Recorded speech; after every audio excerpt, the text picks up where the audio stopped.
Us tonight, Congressman Matt Gaetz. He serves on a number of key committees that include Judiciary, Budget, and Armed Services.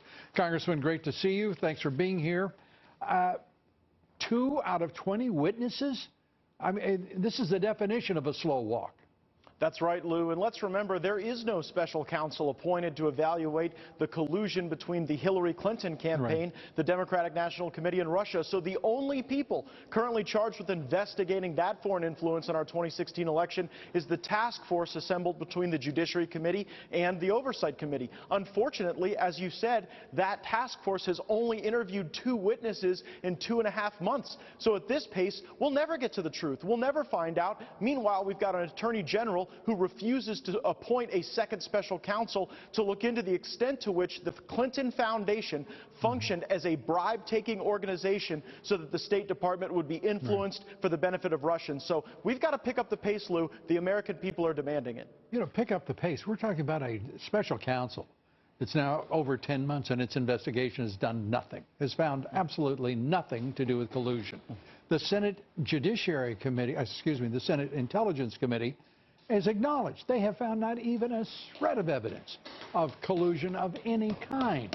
It is preposterous what the American people are putting up with, and these committees, which apparently want to perpetuate themselves because they get some sort of extra publicity in a midterm election year. I mean, this is absolutely disgusting and appalling. Well, and Lou, the American people lived through the Benghazi experience where everybody in Washington huffed and puffed, but then no one was held accountable. I fear if we don't also chaired by Trey Gowdy, we should point out.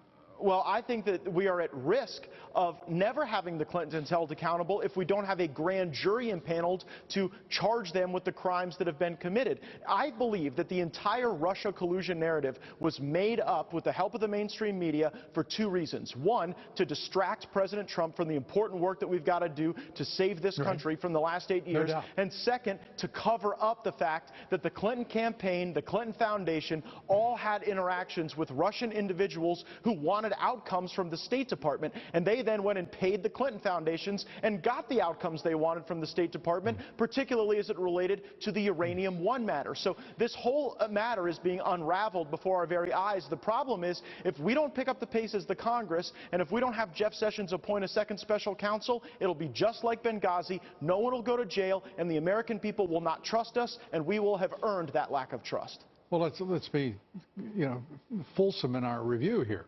It'll be just like Benghazi. It'll be just like the IRS work on conservative groups. It'll be just, I mean, the list goes on. The Justice Department it seems like the FBI is involved in every unsolved case in this country. What happened? Where are we with the Las Vegas shooting? The worst massacre in this country's history. It just goes on, and there's no accountability. There's no one been fired from the Justice Department. No one, I mean, they demote people to the HR department where they can go hire more people like themselves. I mean, this is madness, what we're witnessing in our government. Yeah, I mean, think of the logic of that, what you just said. After Peter Strzok was having an affair with a coworker, he got moved to HR. That would be like putting me in charge of the Capital Nutrition Program, for goodness sakes. I mean, it is a total lack of accountability and oversight. But we have in our Constitution the obligation as a Congress to provide that oversight. You know, it doesn't matter if it's a Republican or Democrat administration. We have to exercise our oversight responsibilities. And so we need to interview Pete Strzok. We need to interview Lisa Page. The 2 people we interviewed, by the way, Lou, they are no longer, I mean, they announced that they were leaving the federal government very soon after they gave their interviews. So the batting average is pretty high, but the pace is very slow, and that's why I think we've got to get in gear, do our job, earn our paycheck, and let's start interviewing witnesses and getting the truth before a special counsel and a grand jury that can bring charges for the crimes of the Clinton Foundation and the prior administration. There seems to be only one conclusion in all of this, Congressman. Speaker Ryan doesn't want answers. He doesn't want to get to the truth, because those chairmen wouldn't be slow-walking this investigation unless they had his permission to do so, unless he had not in any way said, let's get a move on.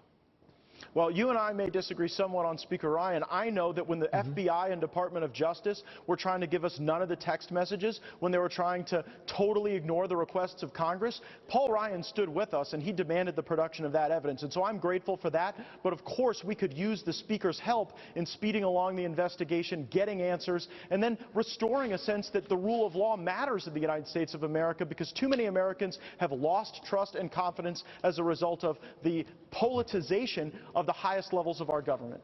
And I think we should point out the only reason Americans have done so is because they're paying attention. And Congressman Matt Gaetz, you and Mark Meadows, Jim Jordan, and others are making it clear what we need to do, and we appreciate it, as always. Thank you, Lou.